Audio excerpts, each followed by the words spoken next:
Trust. Dependency. Love. Respect. Passion. Pain. Intimacy. Pleasure. I sit here stuck inside my head, remembering you and I analyze all those things you said. You told me you loved me, you kissed and you hugged me, and you smile, look in my eyes, and tell me that you'll always be right there. No, you let me down. Whoa. Trust. Dependency. Respect. Passion. Pain.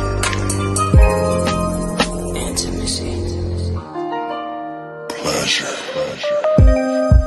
I sit here stuck inside my head, remembering you and I analyze all those things you said. You told me you loved me, you kissed and you hugged me, and you smile, look in my eyes, and tell me that you'll always be right there. No, you let me down. Whoa.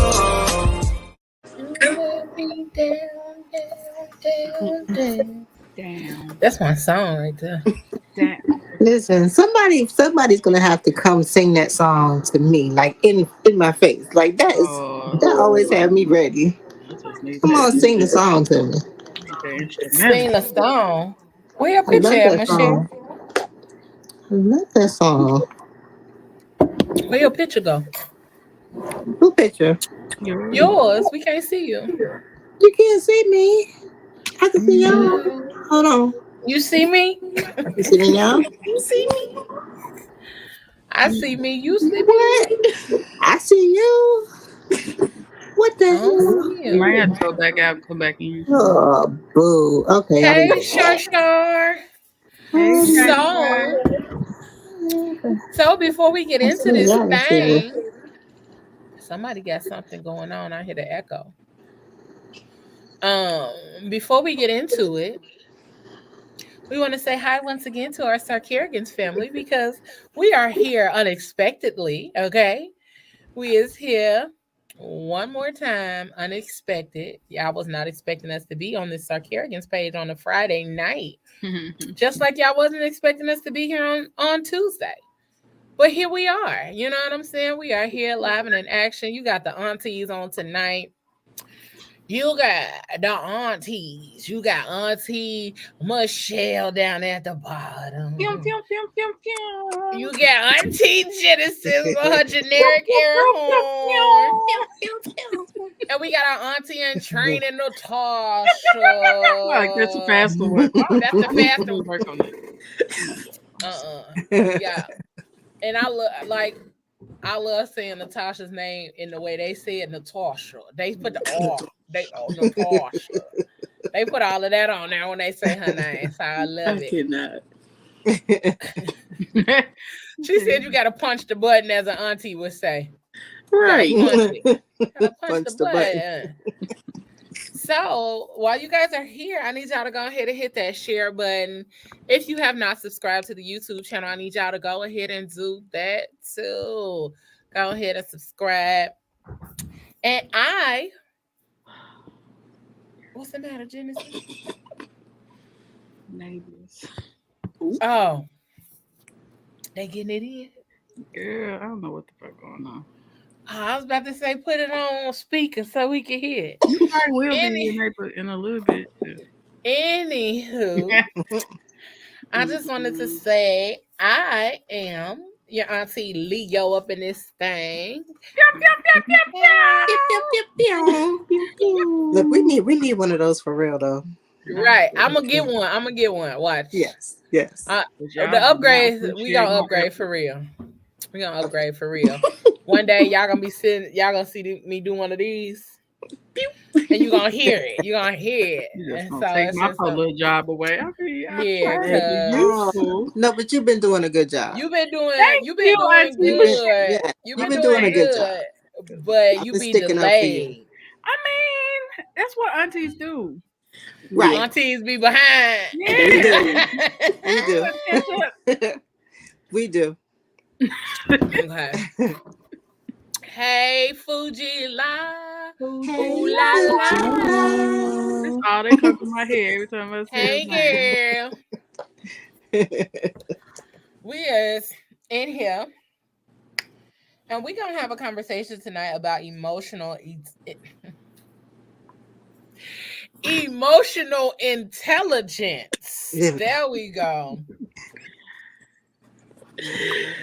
My brain and lips got to catch up to one another. Like they're a little, like we just said, aunties be late. So we got to, it's got to connect. Yeah. So. I've been doing that mess all week. So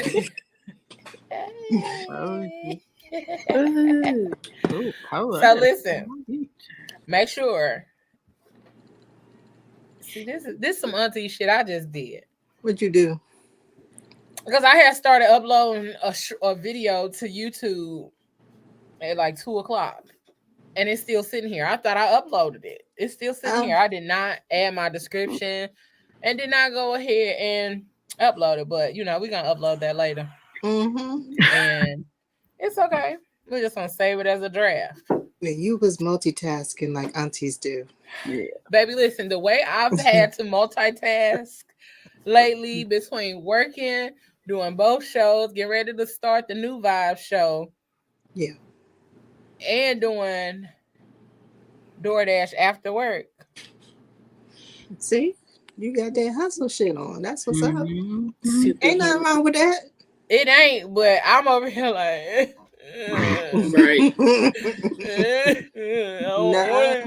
got the S on your chest. Wear it. I don't want it. I don't want the S on my chest. Take it off. He said, I don't like it. I don't want like it. Somebody take it off of my chest. Somebody can have it. Cause aunties, one of y'all can have it. Auntie in training, you can have it. Somebody else can have the S. In this season, as a Black woman, I do not want to be super. Wait, let me tell you about my real slow moment, auntie moment, just right now. So, backstage, we talked about this AIT, right? So, whole time I didn't create a whole nother word for shit. I thought it was artificial intelligence. That's AI. I'm a robot. No, ma'am. And then you said auntie in training. I looked at her now. I was like, God damn. No, ma'am. Say this out loud. I'm like, I shouldn't say this out loud, but I'm Go ahead. All right. I'm sorry. See, that's what we not gonna do. How the real auntie said, take your time, baby. Take your time. For real. And I'm bless your heart, baby. Bless your heart. Indeed. Indeed. Man. I agree with Fuji Lie. It is the aftermath of the retrograde. That was the slowest moment ever. Yeah. Y'all a little delay, a little touch. I am not touched. Say some you for you, boo. Listen, I'm trying, baby. I really am. It's gonna come sooner than later. I got some things I got to get done real quick. But I promise you, when it get done, y'all gonna be like, why the show ain't on this week? And why she gonna lie down somewhere. Listen, I'm about to go lay down. No. I'm about to go lay down. No. Okay? No, don't go there. Listen, y'all gonna be texting and calling my phone, and I'm gonna be like, I'm swamped. D&D. Do not disturb. Personal mode on the iPhone. It's a Jill Scott song. I'm scheduling a necessary breakdown. Yes, that's what I'm gonna be doing. I'm gonna schedule that. Song. But it ain't gonna be a necessary breakdown. It's gonna be necessary rest. Okay, so it's gonna schedule it. I mean, but you can't add no breakdown in there. Hey. And is okay. Don't leave that breakdown. And is okay.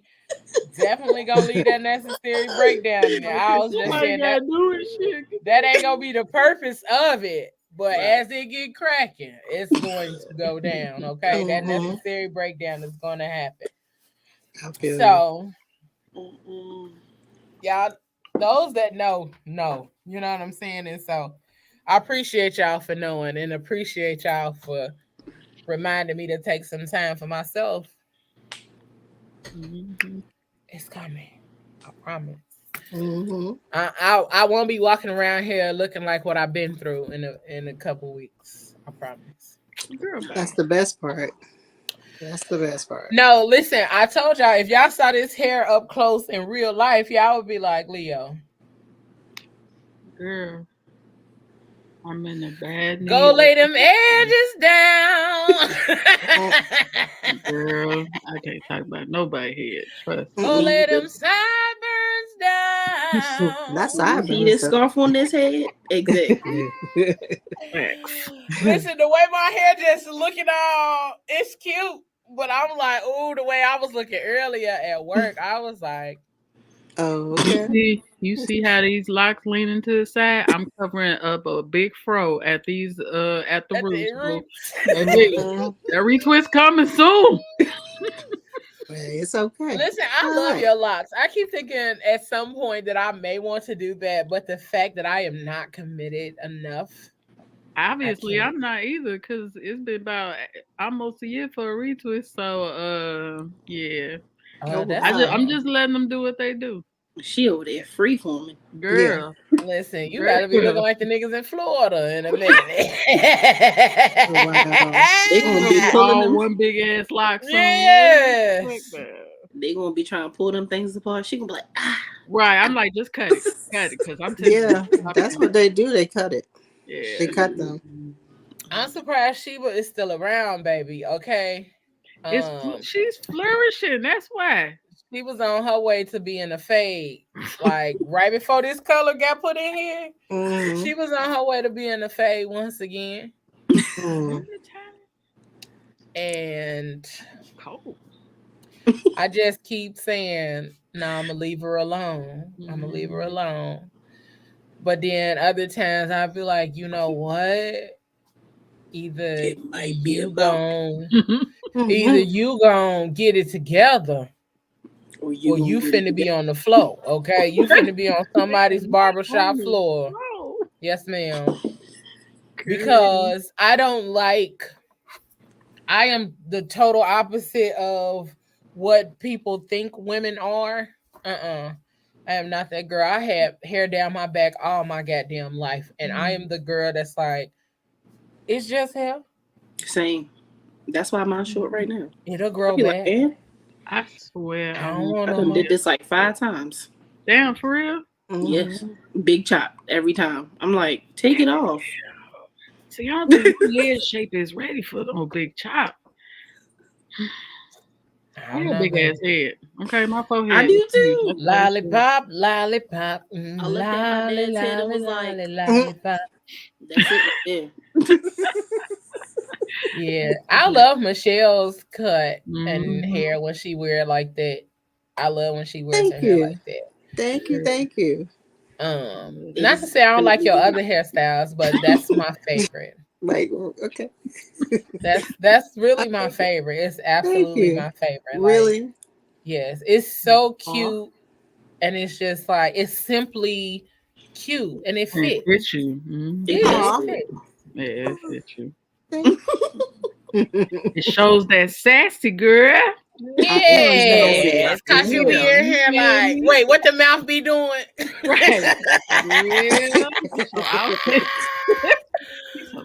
That's hilarious. He gets on my nerves. So I have a quick question before we get into the topic tonight. Am I the only one without my heat on right now?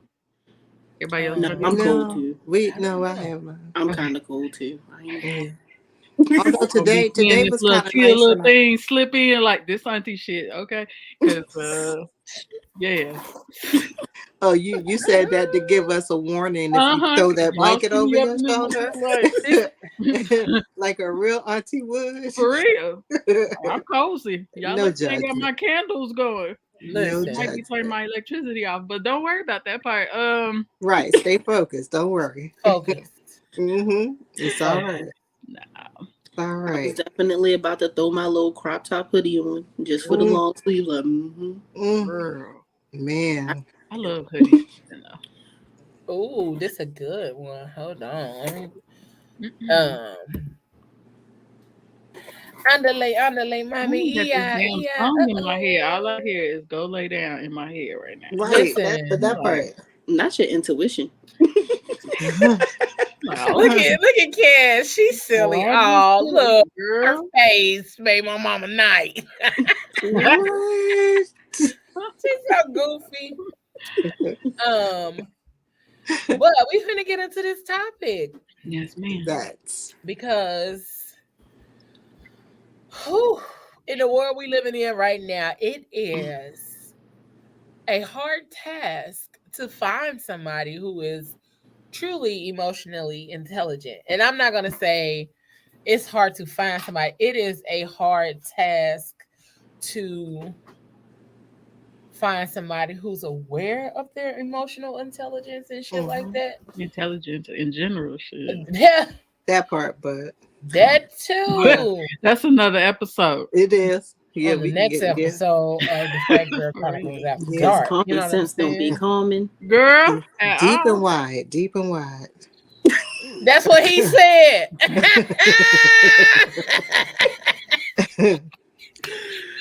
No.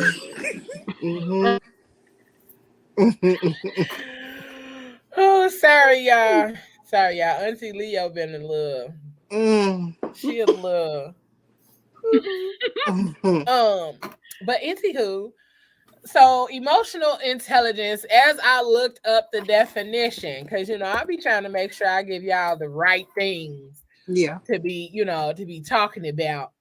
And so when I looked up the definition, it means the ability to understand, use, and manage your own emotions in a positive way, to relieve stress, communicate effectively, empathize with others, overcome challenges, and diffuse conflict.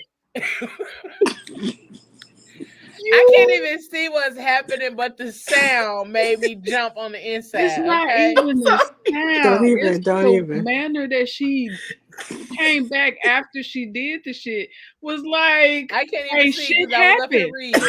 Nope. Sorry. We had My pay no bad. attention I'm to that. sorry. Okay, go Y'all ahead. ain't using y'all emotional intelligence At all. I know that was very rude. At all. No, I don't even know what happened, but I just heard it. Don't worry, keep going. But that's what emotional intelligence is: the ability to understand, use, and manage your own emotions in positive ways to relieve stress, communicate effectively, empathize with others, and overcome challenges and diffuse conflict. So, one of the things that I have recognized is that a lot of people lack emotional intelligence. They do.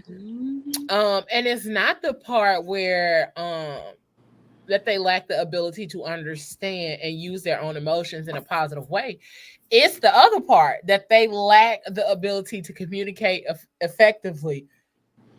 They lack the ability to empathize with others. And they lack the ability to overcome challenges and diffuse conflict. A lot of people would rather beef up the motherfucking conflict instead of diffusing it. Yeah. So, let's talk about it. I really feel like that can happen over time sometimes. Like, for me, because sometimes my emotional intelligence can lack. But that's because I feel like I've been a people person and I've been so empathetic to people. Now, at this point in my life, I'm just like, if you don't toughen that shit up, like, sometimes I'll be like, what is we talking about? Like, I really don't. Yeah, so sometimes that happens over time when you were so heightened and used to pay attention to everybody else, and now I'm like, if it ain't got to do with this, I'm not really meh. So I feel like I'm opposite, honestly. Like, I naturally observe people and I don't speak on a lot of stuff or things. I just sit and watch. But I feel like over the years it's gotten to the point where now I feel like I'm I'm an empath. I tap into people's emotions more than I tap into my own. Like I could tap into their stuff before me, which is crazy. And that's why a lot of times I go into solitude, because that solitude is my way to regenerate. I know a lot of people think that I just go into like a depression or I just go just to get escape everybody, but sometimes that's how I regenerate and come back, because my mental has to get better in order for me to help you. I can't be out here in these streets looking crazy talking about, yeah girl, you could do it, but I'm crying. No. Right. Well, and that comes from a level where you can't really pour from an empty cup when you keep giving and giving and giving, and to the point that you're exhausted. And now the problem is the law of reciprocity isn't working, right? Because you're expecting whatever you give out, it's going to naturally return back to you, but it doesn't all the time, or it doesn't show up in the way that you expect it to. And that's what I had to learn, because I would do certain things and I was expecting to be treated like I treat someone, right? But just recently, someone has taught me to look outside of that, like to look at the way that they show up, not that they're not showing up in the way that you gave to them, but how do they show up for you? Yeah. Right. So I don't like grand rising. Don't grand rise me in the morning. Don't. But if you send me a nice text, be like, have an amazing day. That's fantastic for me, right? I can go with that. But now, if I'm the one that's texting over and over and over again, and I may get something on a Tuesday or a Sunday, I'm like, hey, we had 7 days out the week. Well, I said, have a happy day. What the heck? Like you had a whole happy week without talking to me. Exactly. Keep doing so. Right. Exactly. Keep that same energy. Exactly. So, but then again, you have to really realize we have to use emotional intelligence on other people too. Like, are they going through something? Yeah. Are we tapping into that? Or are we just really expecting what we expect? So it's a two-way street sometimes. And it's bad because we are in a very selfish world. Like, so it's hard for people to tap into that emotional intelligence because they're so busy thinking about themselves. And it's terrible because the world could be so much better if people just show empathy, or even just take the time to realize you're not the only one going through. That's the part. Yeah, that's the part. So yeah, that's something that we all have to work on, Facts. Absolute facts. Hey, Auntie. Hey. You ain't want to mess my name up. I know it. I know I did. You saw that. I'm glad you recognized that, girl. I was like, it's Ayla. It's Ayla. Okay. The E silent. The E is silent. That E is like the T in tsunami. Like the T in psychology, baby. Like, why is he here? Wait, at least I didn't do, hey baby. I was like Auntie Genesis. Right. I was about to say Auntie Genesis. There we go. Let me get the whole Auntie Genesis definitely gives that hey baby. Right. I get it from my mama too. She gives hey baby vibes. Hey right. baby. Well, I'm gonna be old and I'll be like, hey sugar. Hey baby, come go here. over there and be like, I do that now. Me too. I was about to say, I say, hey, sugar. There's a lot of people who are baby to me too. Hey, baby. Yeah. Hey, like, I know your name. I just don't feel like saying it. Hey, sweetheart. Like it ain't sweetheart. It's sweetheart. Sweetheart. Hey, sweetheart. Sweetheart. better not throw that tea in there. You Right. better not throw that tea in there. Listen, Sweetheart. because what's it gonna do? Nothing. It's gonna be 10. Now, did everybody take Fuji line stupid. She said that's some candy in See, Lord. There's some candy in the candy. don't laugh at her. She the reason why I gotta have emotional intelligence, because this girl right here. That is too funny. I love her. Okay. Listen, Fujila? Fujila is my daughter. That's Michelle's daughter. Yes. And when I say I love me some her, she is hilarious. She is funny as hell. Gosh. Now, what's funny is to see us both together. That's the funny part. Now that I haven't seen. Mm-hmm. We gotta see That's the funny part. Shar said the serenity prayer helps me. Even if someone is not a believer, just remembering what it says centers me. Grant me the serenity to accept the things I cannot change, courage to change what I can, and the wisdom to know the difference. Mm-hmm. Amen to that. Yes. I altered a little bit. I would like, please help me not throw the rock at the person in the moment. Blah blah blah. That's right. I go through levels. Y'all know I go through levels. I pray for so lately I've been doing a lot of praying. Like crazy. A lot of praying, a little bit of manifesting too. And the main thing that I talk about when I'm manifesting or praying is I pray for discernment. Mm-hmm.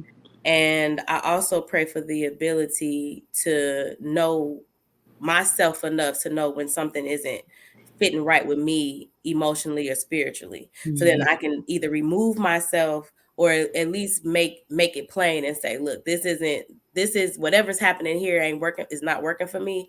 So and be able to express it and say, hey, this is that. And if I feel like it's a situation where we can have a open conversation about it, then that's what we're going to do. But if I feel like it's a situation where you're attacking me when I'm trying to be emotionally available, then I got to remove myself from that situation, because I used to find myself trying to make somebody understand where I'm coming from in the midst of them not understanding and trying to attack my character in the process of me saying, remember, because those remember people, those remember people are the ones for me. I remember when, and I remember last year you had said, wait a minute, last year. I'm not even that person. I'm not even that person. Yeah, you're not that person. I thought we got past. I remember last year I told you I was going to slap the taste out your mouth, and I ain't do that yet. No, neither. Do that. Would you like me to go back to being that person? You can get these hands. For real.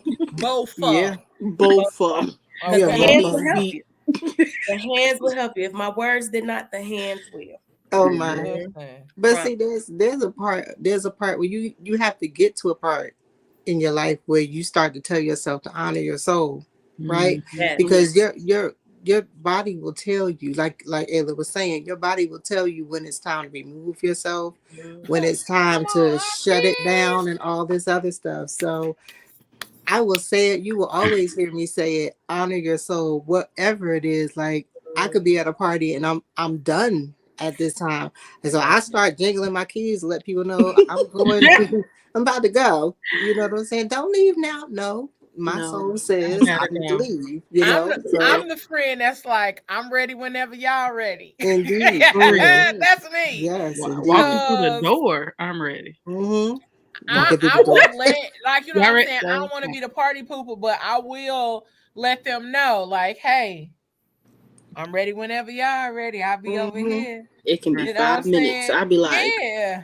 And I'll be like, y'all ready? You know, I be trying to let them know. That's the forewarning. My sister say that all the time. That's how we know when you ready to go, because you'll tell us, I'm ready whenever y'all ready. Yeah. And a lot of times it's just because I don't like that scene like that. You know what I'm saying? I will go out, and when my cup start feeling a little empty, I be like,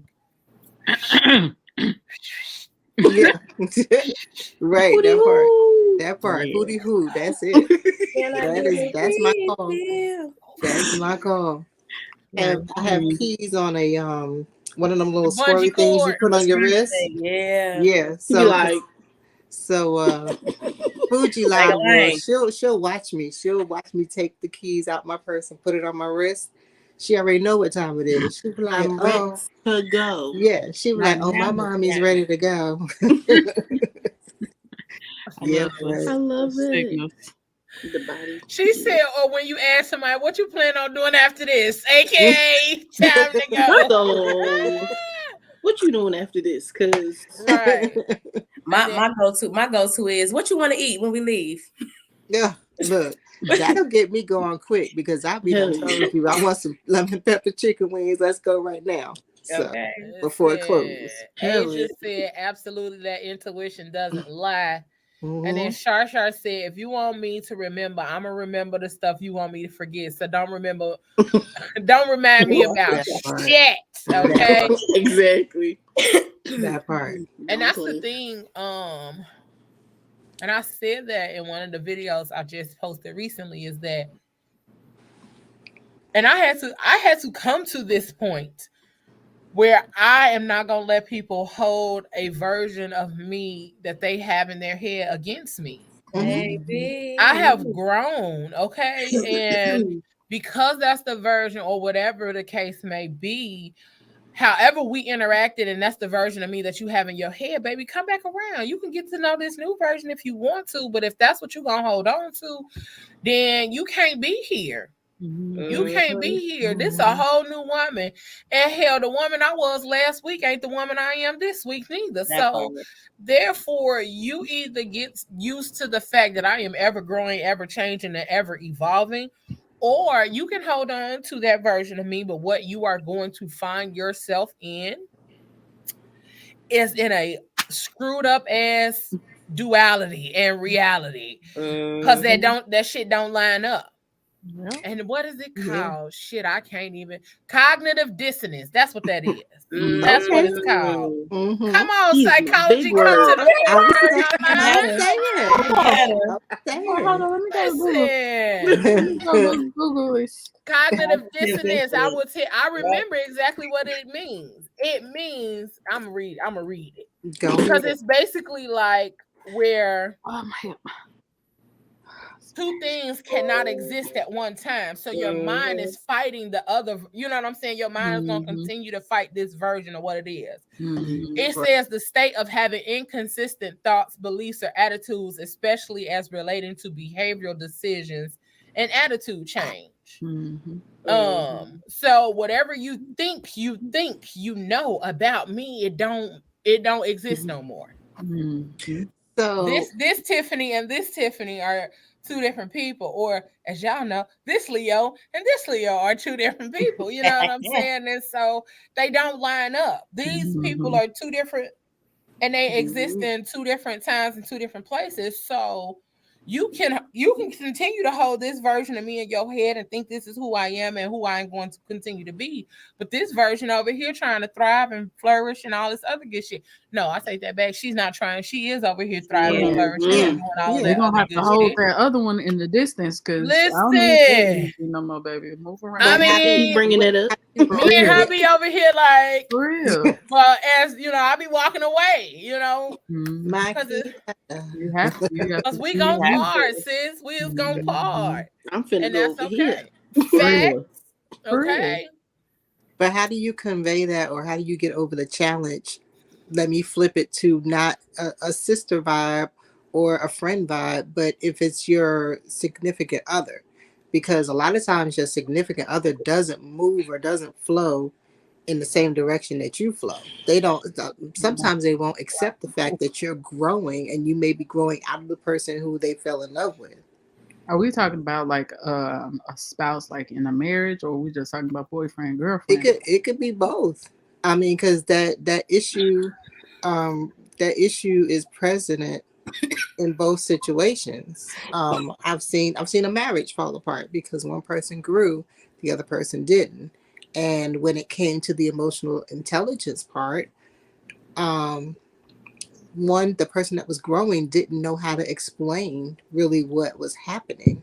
And so the significant other, because they couldn't understand, they started to grow more and more apart. So how would you all lovingly let someone know, these are the things that I need? How would you tell them what your emotional intelligence is? This no longer honors my soul, and I need to do this. Just like that. Right. Just like I was that. about to The say, conversation. I mean, setting boundaries. the thing about having the communication and conversation in that aspect is the other person has to be able to receive. Mhm. And if the other person isn't able to receive and understand that you're having this growth or having this type of conversation with them, they're not going to be able to grow with you in that emotional intelligence or whatever level of growth that you have going on, especially if they're not doing the work and they're not doing with you. If I can be transparent, that is what's happening in my life at this moment.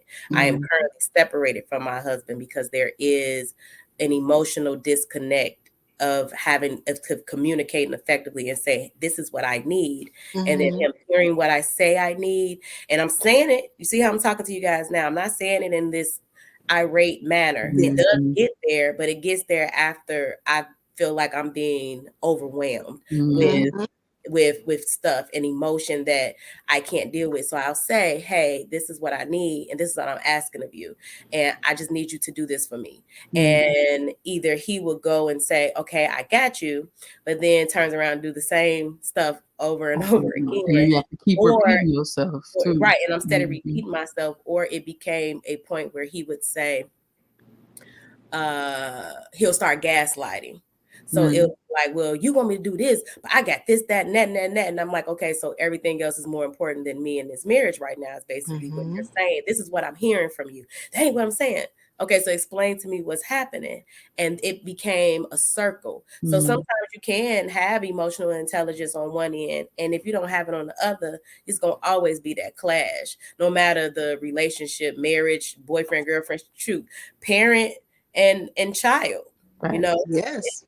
Same thing. I've seen parents and children really go at it because the child is having some type of emotional disconnect with themselves, or they're going through whatever things that we go through as teenagers, and they don't know how to express that effectively. And the parent is just trying and trying and trying. Then the parent just give up, and now all of a sudden, now the parent just want to be their friend, or they want to buy them stuff all the time. They're trying to find ways to pacify their child because they can't find a way to have a connection and have a conversation and say, please be able to, this is where I need you to explain this, and the child can be able to say, okay, this is what's happening with me. I would say too that sometimes it's not necessarily that the other person lacks emotional intelligence. They just aren't on the same level of emotional intelligence as you are. Because especially when it comes to men, a lot of us I feel like that's a lack. I'm going to say that's a lack, my love. That's a lack. I mean, if they not on the same level as y'all, then that's a lack. That's a lack. Okay, but still, but I'm saying in the fact that it doesn't mean that they don't have emotional intelligence. No, it just means they're not on the same level. You don't have as much as me, so you're y'all know what I'm trying to say. And now I gotta find somebody with as much as me. I mean, if that's what I want at the time. I used to listen to a podcast some time ago, and the thing that the guy used to say all the time about certain men who lack emotional or fail to have a certain level of emotional intelligence, that they don't have the testicular fortitude. Not the testicular fortitude. They don't have the testicular fortitude to understand themselves emotionally, to be able to communicate it effectively, that they're able to say, when this happens, or when you do this, when you say this is how it makes me feel. Like. And so because they're lacking in that and stuff, now the thing is, now it's a lot of women, especially Black women, we find ourselves trying to cope, help, make excuses. We try to be okay. Well, let me do it this way, and let me do it. And we try to do the same stuff over and over again, or different things, just to make them get on the same level that they'll never be on, because that's not what I was saying. Like, I ain't trying to make nobody be on my level, but I think a lot of times as we're growing, we grow in different times and in different spaces. Mm-hmm. You know what I'm saying? So as we grow in those different times and spaces, what I was trying to say was that my emotional intelligence at this point in time may be further than yours, but shit, mine might have just got here and it wasn't here before. Right. My shit might have been at a 3 and yours is at a 6, and now I'm at a 9 and you still at the 6. At the 6. Yeah, but are you trying to be at a 9 too? Right. That's the part. You at that point you have to decide whether or not how long you are going to wait for him to catch up. This is my question. You're going to catch up. Because why were you just sitting at this 6 while I was growing? Like you should have been at the 9. Well, you only had 3 steps. They stay at the 6 because they're comfortable at the 6 and they don't see anything wrong with them being at the 6. Right? But now I'm uncomfortable. So that's the part. That's the part. That's the part. You're uncomfortable. There's a lot that I am learning right now. And when I tell you, I'll be like, well, shit. Learn about yourself. Dang. Yeah, learning about myself, you know what I'm saying? Just simply because I have been open to paying attention to me more. Right. And then my interactions with people. Right. And I told Genesis this the other night. I said I posted that video of AJ Johnson talking about intentions and all that other kind of stuff lining up. And it really did resonate with me for so many reasons, but it resonated with me for the simple fact that I was in that space where I was constantly like bumping heads with people, constantly arguing with people. And I had a conversation with Genesis one time, and she like, "Why you keep getting into it with people?" And I was like, "Bitch, I don't know." I'm like, "I don't fucking know." You know what I'm saying? I'm like, "I don't know." But the reality of it is that the intentions didn't line up. Right. You know what I'm saying? And so when the intentions don't line up, there is a disconnect. There is a continuous disconnect. And that can go for relationships as well. Like I'm trying to grow with you. You're trying to grow by yourself so that you can be what I need you to be. You know what I'm saying? And that's 2 different ideas. It's 2 different thought processes. And so sometimes, my bad. So sometimes the intention of the growth or the intention in the way that you all see how you want to grow is different. Like I'm trying to grow for me so I can be better for you. And you're trying to grow or you want us to grow together. And that's not how growth works. You know what I'm saying? Right. Even if it could be the same damn seed planted at the same damn time, and they still aren't going to grow in the same way or the same direction. So what I have learned and what is hard for me to do sometimes is to express my direct needs. Hi, I am Leo. I need these things from you. Right. And I understand if it's something that you may have to adjust to, but this is what I need. And in this time and in this space in my life, like I have battled with saying what I need, which is also causing a lot of chaos, a lot of disconnect, a lot of people not fully understanding my thought process. But also, I do feel like if people want to understand what's happening, then there can be a conversation. And I don't always have to be the one to initiate it. To say this is what I desire, this is what I want. If at any point you feel like you don't understand me, that's the opportunity for you to say, hey. They have to want to, though. Hey. Right. They have to want to be here with so me. there has to be a want. There has to be a want to understand, a want to learn, a want to be a part of whatever's taking place with Leo. So I had the conversation with my therapist, and she was just like, you have become so self-aware over this period of time. And she's like, I'm so proud of you. And I was like, yeah, but being self-aware feels like paranoia. Okay. Like, it feels like fucking paranoia, because you want to say stuff, you want to express yourself, but then on the other side, you are constantly doing this with yourself. Like, you constantly bumping heads with yourself. Well, my therapist told me that too. I'm gonna say something that one of my sisters said to me, and she broke it down this way. And she said, "Clarity is kind, and being nice can also find you on the wrong side of where you don't want to be." So when she said those words to me, it kind of struck a bell for me to be more clear on what I need, what I want, what doesn't suit me anymore. Because if I keep going along being nice, then we're going back to the part where you're starting to feel uncomfortable. And now you're starting to resent the person, right? Because you're making adjustments for that person, but you don't feel as if they're reciprocating and making adjustments for you. So where the clarity is kind is, there was a person that I know that was in a situation, and she asked the person to do something. They said, yes, I'll do it. I'll get to it, in a little while. And the issue of it was she didn't need for him to get to it in a little while. She needed to get to it right now. And so she was like, I'm so frustrated. And I said, and when I broke it down, clarity is kind. I said, listen, you didn't say when to get it done, right? You said, can you do this for me? They said, yes, I will. Right? So they answered you. They gave you the answer you wanted, but that wasn't what you wanted. You want it done now.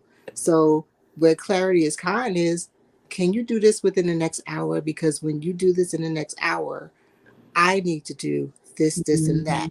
And I can't do this, and that unless this is done. So in the next 60 minutes, can you please make sure that's done for me? First of all, don't say 60 minutes to me. You gonna count them. In the next 60 minutes. What happened in 60 minutes? No, that's my son. But that is definitely one of the things. Like, I am fully learning to communicate my needs, because that's one of the things that we aren't often taught to do as Black women. We are not taught to express our needs or to really say what we want or desire from our partners or from the people in our space or our friendships or the people that we're connected to. And I have really gotten to the point now, it's like, listen, I'm not finna fake it with you.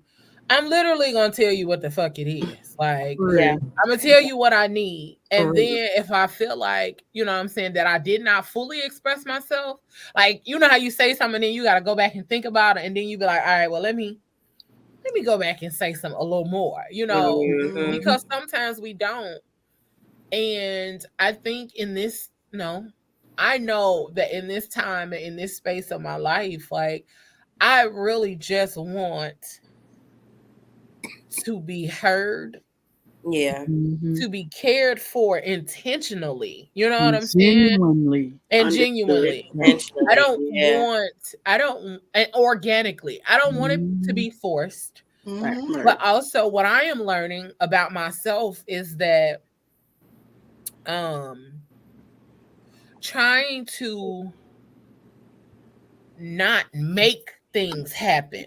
You know what I'm saying? Because sometimes shit just gotta flow. And sometimes I'm so used to other motherfuckers trying to rush my flow that I forgot what it was like to be in my own flow. So now, like, when you dealing with people who's in their flow and you like, nah, because we supposed to be going fast because that's what you've gotten so used to. And you like, I'm supposed to slow down? Oh, okay, well, let me slow down. Let me see what that feel like. Because slowing down is good, though. Like, sometimes, yeah. Like, bro, I don't want to rush all the time. Because shit. You gonna miss My something. name ain't Ricky Bobby. Not Ricky Got to always go Right, fast. Ricky Bobby. So, Ayla, in your I wanted to ask Ayla, in your transparency moment, how are you going to move from one point to the next to help with the emotional intelligence? What do you mean? Because you said there's a barrier there. Mm-hmm. Is there a way to get over the barrier without the gaslighting? I don't think so. Mm-hmm. I don't think so. That's why I had to remove myself. So I'm no longer in the household. I had to remove myself. I found in me trying to find a connection, right, and try to build something and say, hey, this is what I need. Can you please provide that? And then he'll either gaslight or say, I got you. And then it would be half-ass. Mm-hmm. What it say? What You it gotta do it with your say? Do whole with your ass. half. Not do it with your half ass. What That's it it. say? That's it. Exactly. Yeah. Words to live Not by. do it with your ass. Come on, I need You that wouldn't shirt. do it Matter of fact. half-ass for Period. yourself. I need Don't that let other shirt. people do that shit either. And the other thing that I found is that when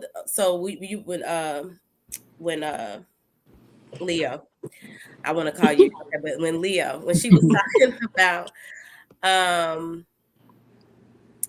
talking about talking to her therapist and being self-aware. So I've been going to a therapist for a while now, and I've been aware of things. I've been paying attention to all type of stuff. So I've paid attention to his communication with other people outside of his communication with me. And I noticed that the communication was very similar. So people couldn't tell him anything. The moment that somebody would call him and say, hey, I got a question. You just think I don't got nothing else going on in my life? Like, it was just automatically a defense. And I'm like, I'm thinking to myself, like, it's just me. And I'm realizing he's doing this with everyone. This is who he is. And so when I was talking to my therapist, she was like, do you think that he has the capacity? And I thought about it and I said, I don't necessarily think at this moment he has the capacity. He doesn't want to learn past that. And I listen to what people say, but I also pay attention to what they do. I listen to a lot of the things that he said, and I let that stuff feed me. It couldn't feed me anymore, right? Right. So now I started to pay attention to everything else. And I realized that he would say things and certain things there was no backup to it, but then there was those little small things that he would say, like the one thing where he said to me right before I left, probably like maybe 2 or 3 weeks before I left, it was, I don't need to change. I ain't never changed. What I need to change for? Oh, okay. You right.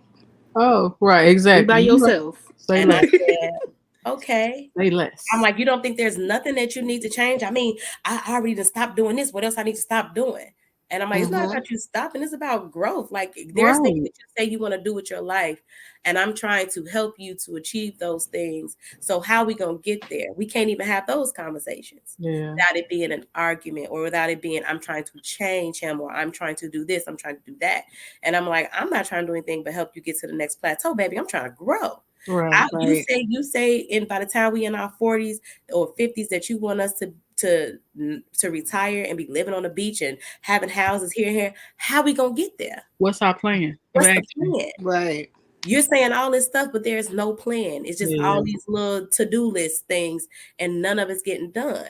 But if I say, I'm tired, I really don't want to do nothing today, then your thing is, let's go to the casino. You want to blow money, but you don't want to save it. You don't want to invest it, but you want to blow it. It was just so many different things that I had to pay attention to with myself and why I was allowing things to happen because I was dealing with him in trauma. So I was dealing with him from my trauma self. And I started to come out of my trauma self. Like we're talking about the growth now. So I started to come out of my trauma self and I couldn't deal with him in this aspect. And so I was trying to get him to come with me and he wasn't. So it was either I had to leave or I had to stay there and let it drain me. Because it was draining me. I was in and out of depression. I was in and out of the hospital. I was sick all the time. It was always something happening. And I was like, I gotta go. The amount of light that I felt when I did it, because I had to be understanding to myself that if he's going to get there, he's not going to get there with me. He don't have to get there by himself. I can't make him do that. Right. So yes, I did try different avenues. I tried counseling. I tried a lot of different stuff, and it just wasn't going. It wasn't. You know, and I didn't see him getting to that space where he would continue, that he would try. You know, he's a fight or flight person. So, and that was it. So we're either going to argue about it or I'm leaving. And this is the second time that I've ever left. I left before, and that was about over a year ago. But after that, I told him I'm staying steadfast in this marriage. I'm not leaving you ever again. But if I do leave, know that I'm completely done because I've done all I could do. And every time we got into an argument for the past like maybe 2-3 months, he'll just get up and leave. Gone. I don't know where he at. Then he'll come back the next day like nothing happened. Or he'll come back like, you know, whatever. I'm like, this ain't working. No. Yeah. First of all, you not finna just walk up out of here and I don't know where you at. Okay.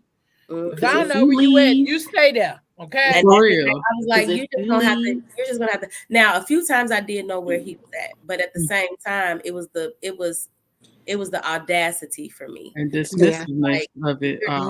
You're not staying 10 toes in this marriage, and every time something happens, you want to leave. There's no growth in that. No. And then now you want to come back like, all right, I'm gone. I had to get some air and I'm back. So what we having for breakfast? No, nothing.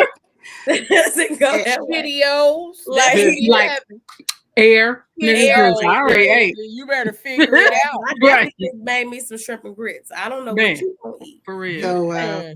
So do you feel as if he loved you to the capacity that he can love you? Like that's his 100%. I think so. I think that he needs to love himself. And there's something there he's not loving himself enough. He was never going to be able to love me to the capacity in which I felt like I needed and I deserved, because he honestly doesn't love himself enough yet. And I'm just, and despite everything, I pray every day for him. And my main prayer is that he loves himself and that he finds the love within himself that he's searching for everybody else to fulfill in him. Because he's one of those types that he had friends everywhere and he can just run to any of his friends. So anytime me and him got into it, he was running to this friend, running to that friend. He had all these people to run to. But I was trying to tell him, like, I don't want you to run away from me. I want you to run to me and tell me what's going on. Like, what is happening? Let's talk about this without it being an argument. For real. It could never get to that space. So and you know, not to put all of his business out there, but there's been a lot of things in his life, right, that it is what it is. A lot of men don't really understand that they don't love themselves and that they're always trying to find that from someone else. Especially, I don't want to just single out like men without fathers, but usually when you don't have that in your life, seeing how this man presents himself, or like when you don't have those role models in your life showing you what a man is supposed to be like, they really don't have that love for themselves. And when they do have the men in their lives that go out and seek love from everybody else, that's what they follow. And it's like, when you said you got out of your trauma self, he's probably still there. Like I've seen that, like with my own eyes, somebody being in their trauma self. And I'm just like, it kind of goes back to like, who hurt you and when did they hurt you? Because what age did you kind of like get stuck at with your emotional intelligence? Because you're still there. Like, who hurt this little boy that you're being? Because now we got to get past that, because I had to do that for myself. I was literally like stuck in middle school age and was like, it is what it is. Still trying to go through this little emo phase that I was dealing with, trying to wear black all the time. And now I'm just like, colors are cool. Not the colors are cool. Give me a little mustard on. I see you. But it's hard for them. Like, I'm not really making no is. excuses for them, but at the same time, they can they really answer that question, because they were taught, well, I'm not gonna say all men were taught, but most were taught not to be able to tap into that emotional part of them. So a lot of times their lives get lost in the process, because they're growing and growing, and when they want to tap into that emotional part, it's like somebody telling Man them, up. man the fuck up, men don't cry, don't do this, don't do that. So they chopping that shit up and like putting it in a big Pandora ass box and locking that shit away. That stuff You know what I'm is saying? deep. And Right. yeah. And so sometimes, it slowly start opening like a when she black get in a hole. relationship, and it's like, how does he tap into that shit? And unless he comes to the realization, I need help, I need to talk to somebody. And it's an ego thing too. Mhm. It definitely is. It's definitely an ego thing, and I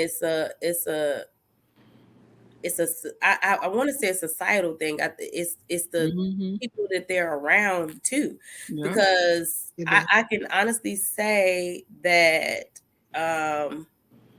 there was people around him that were enablers of his behavior. You know, so that's usually how it goes, though. Yeah, you know, the they one that's always lashing out. 90% of the time, it's like a woman in his life, his mama, his sisters. You know what I'm saying? Somebody who enables that in him, or in men in general. But I totally agree with you, Genesis, is that a lot of times men are so often told not to be emotional that when they do try to be emotional, then sometimes it's the woman that they're with that's throwing the shit right back in their face. Oh, you always crying. You always whining. But you a punk. Be a man. You know what I'm saying? But you want me to be vulnerable, nigga. I love a man that can be able to cry. There were times where he was able to get emotional. His mom passed, so it was times when he would get emotional about her or about his grandmothers. And I would be there for him the best way I can. I tried to like celebrate his mother's birthday or his grandma's birthday in a way where we would do stuff, you know, because I know that I haven't lost my mother, and I know I would lose my damn mind if I did. So I don't know that feeling. So I would try to do stuff, and said like the purpose of our wedding anniversary is because it correlates to a month to the date of his mother's birthday. Like it's things that I was trying to do in that aspect, just to let him know, like I know that there's pain there. And I know that you have, you know, some things that you're dealing with, but I'm here for you regardless. Like I've never tried to make him feel less of if he got emotional or if he started to cry. I honestly don't like it when women do that. I feel like this is complete disrespect. It makes her a trash ass person, honestly. I think that's horrible, because once you're crying, you want him to baby you and coddle you. Exactly. But then now he's that way, and you want to be like, man up. Right. No, don't do see, that. It happens so rarely that I'm the type, I embrace a man's vulnerability. Like that's honestly, to me, that's kind of a gift. If you feel comfortable enough to be vulnerable around me, then that's telling me that you're comfortable and you're in a safe. I'm creating a safe space for you. And that's really important in being in a relationship, because that helps with the communication. That helps with the reciprocation. You know what I'm saying? And you have to create that space. But those women that do that, baby. Yeah. And a lot of times, the ones who do create the safe spaces for men become the home girl. And I never understand that. But because they know that usually even though they have this big ego, they know that they're not good enough in a sense. They know that they're not at that point. They know that they're not at that point to treat the homegirl right. So they're just like, I'm going to keep her around. And I know that she's good for me, but I have to keep her at a distance. Like men be dumb, but they're not that dumb. Like they know sometimes where to put people in their They lives. compartmentalize very well. Yeah, that was the Yeah, so word. they're Yeah. like, okay, this person Come is on, big because word I ain't number got to like two. that. Let me Yes. tell you something. I struggled the other day trying to pronounce that shit. I was like, carpentable, knew the meaning and everything, but man, okay, that was another fact that I could have kept to myself. My bad. It's okay. It's okay, Auntie. It's okay. Let's get to some of the comments. Shar said, I think I'm emotionally childish. I just block them. I don't feel like explaining a thing. I'm tired of explaining and begging for what I feel should be common sense. Yeah. But that's part of the problem sometimes is that because you feel it's common sense. Yeah. When it comes down to certain things, and everybody's life experience is different. So therefore, like what you may think is common sense, and it may be sometimes shit is common sense to women. You know what I'm saying? And so that common sense shit to women ain't common sense shit to men. And then sometimes certain shit just ain't general common sense all the way around. Cause like I said, based on, upbringing and whatnot. So I know a lot of us that grew up in a certain area, in a certain era, feel like a lot of shit should be common sense. But sometimes when you really get to the nitty gritty of it all, it'd be like, well, that's really not common sense, because apparently it's a lot more people out here who don't know about that. So I don't think that's really common sense. But give an example. When you think about the people that we're talking about, a lot of times they grew up having to live one way and only had one person to confide in, the grandmother, the mother, or whatever. And if that person disappears, they have to go back to being, raw. So by the time we meet that person, we don't know how many transitions they've gone through. That they've been through, Yeah. So I mean, there you are again with the emotional intelligence part.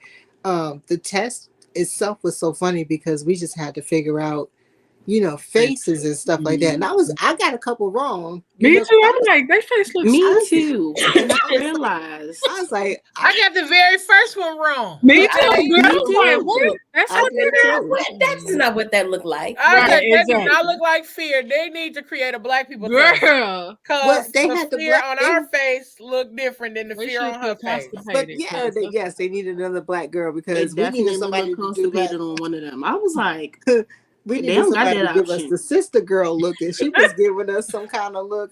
Because she looked plain. I was like, what's wrong with her? Right, exactly, because that could have been anything. Happy?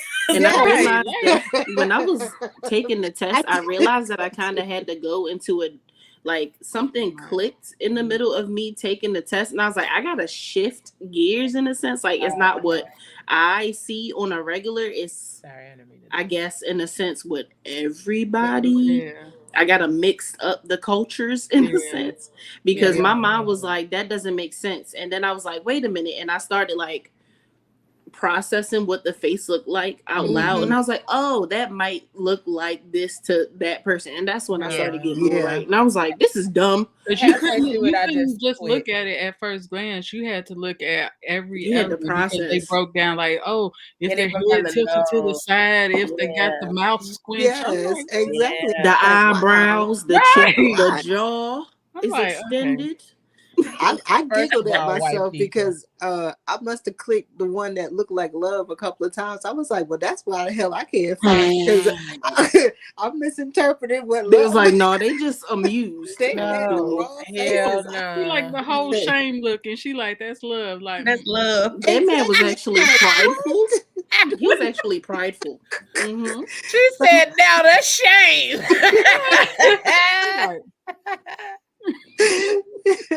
But he said he loved me while he was looking like that. Exactly. What's going on? But that nigga was just shame.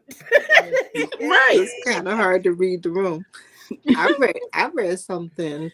I read somebody's post, I think it was yesterday or today, where someone said you can lick and touch and know every part of someone's body and still not know their emotions or the inside of them. Girl, what kind of post is hoop? I used to actually say that. I actually told the man that. Mm-hmm. Like, bruh, you will lick me from the rooter to the tutor, from the top to the bottom. You can know me all physically. The minute I ask you something about how you feeling or how your mental or how your emotions, they don't know what the hell going on. I mean, what's that? What's that? I mean, you definitely would think at that point they would be their most vulnerable. We see them naked, we're doing things to them, but yet and still we haven't tapped into any of that inside of them, period. I'm like, a lot of men detach emotion from sex. Yes. Especially if they I'm about to say that's why they be saying I love you. That's why they say I love you. The hell? That's not my baby. You ain't never said that. Is that the first time you saying that in this relationship? Nah, we can't do this no more. But see, that's the emotional intelligence part too. I mean, you have something like fantastic sex, and you could tie that to love, but just like you all said, you can disconnect that from the feeling of love. But sometimes it don't even be love. It just be like, bitch, where you been all my life? This feels amazing. And it don't even love. It's a lust. Mm-hmm. Yeah. But I mean, a lot of times, right? That he like the package, like that one entity right there. Yeah, he like that part of you, not the rest of it. You know, I mean, what's the name? Made a song dedicated to the giant to the pussy. Who? R. Kelly. The aura. Did you really bring up the aura? My bad. I thought you was going to say nothing about Nelly. I'm thinking that you was about to bring up made a whole song. Free. The name of the song is called "Marry the Pussy." That's the name of. Oh yeah, I know that song. I thought you was going to say Tip Drill. It must be your ass. I thought you was going to mention the artist that was free and not locked up. So I can't even think of an artist that is free that made a song that was to get dedicated strictly to vagina. He made a song about booty too. I mean, he likes all the parts. He don't like the mind. No, he likes the body. Clearly. But I just know. Y'all stupid. I just know that when it comes to like those situations, sometimes dudes just they feel like that's the best time to say it, because any other time they do have to be emotionally naked in order to say I love you. You know what I'm saying? They be like, fuck, she ain't really listening. I love you. Like, no, I heard everything actually. All my senses are heightened. Because I've been waiting on that. I've been waiting on that. Now I'm about to hold your ass too. What? Look when you was mid-stroke. Be like, stop, hold on. What you say it again? Right now, because you start going again. Right. That's what you said. Right, remember when you said you love me? You said what? Push. And wait, look, they still be trying to keep going. So like, you just sitting there like, no, what you start say? moving your back, like, get up out of me. So, what you say? Remember when you said you love me? What's going on? Staring deep in my soul while you deep in my soul. Right. Hello. Don't do that. You said what? Don't do that part. So it's okay. No. The devil told me he loved me because that was not you, apparently. Demon Tom head ass. Right. But those kind of situations be scary. Been there, done that. Won't do that shit again. Like if you tell me you love me while we screwing, sir, you got to figure out another time to say it. Don't say it to me while we screwing. You better wait till you land in my lap and I'm rubbing your head or some shit. Like say it then. Cool. Just let it slide out. But don't say it while we doing it, because at that point in time, I'm not gonna believe you. If that's the first time too. If that's the first time. Yeah. Like if you done said it like several times before then all right, cool. But they slick with saying it. They you be in the middle of a joking, ha ha ha, you know I love you, girl. I mean, that's not what like you want. I'm like, what? No, I don't know. I can assume. You what? Now, because I'm gonna make you say it. I'm gonna make you say it. Now, you said you what? You better say it again. I'm gonna make you say it. Then he'd be like, "That's why I'll never say That's nothing." why I'll never tell your ass. Exactly. You always go the extra You blowing mile. this out of proportion. Why you doing all of that? It's love. What you mean? You said And that's why I'm saying, like, the person that I've been waiting on this shit. The person I end up with gotta know that I'm childish a lot, okay?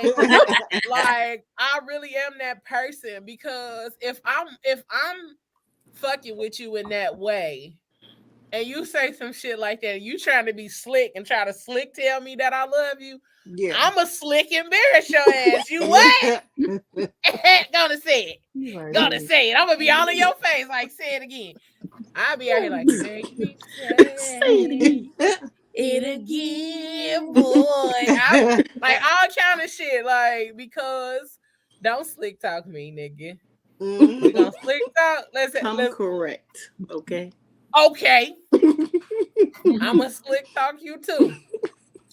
Now, what if they say it and they ain't inside you, but they saying it and they eating you? No. You still love this vagina. Thing.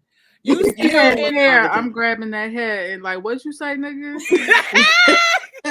Come up for air real quick. Right, like, what you explain yourself? Hold on, go back. What you loving? Before I lose that. Because he wasn't talking to me. Grabbing the right, obviously. He was not talking to me. He was talking to her. He was talking to her. Eyes, not my eyes. Talking to her. Like, nah. Come up here. Even if he looked up while he said it. No, you still talking to her. Right, you still talking to her because my head back. I can't see you there. I'm not looking down at you. Boy, my stomach in the way. Right. Definitely in the way. Hold, what's the belly, titties, everything. Blocking my view. Boy, my stomach is in the way. Don't talk to me from down there. In the way. You sound a little talk to the fupa. Right, for real. You sound a little muffled. I can't hear nothing. Her name is Gloria. Talk to her too. Because next thing I'm gonna be like, huh? Gloria. I don't have. Yes, her name. I named her. Her name is Gloria.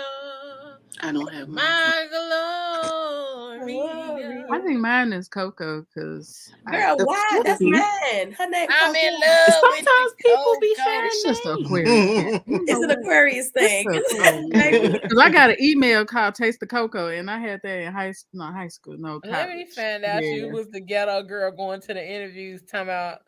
My email address is tastethecoco 99 in the 2000. I have a Yahoo one, but I use that in one of those AOL. Ooh, girl. AOL. All I heard was that internet sound. You can message me. Right. Be in the chat room. I was always in the chat room. I want to say shout out to my sisters that are watching. I love you guys. Hey, sisters. Hey, girl. Hey, y'all. Listen. I'm Taste the Cocoa.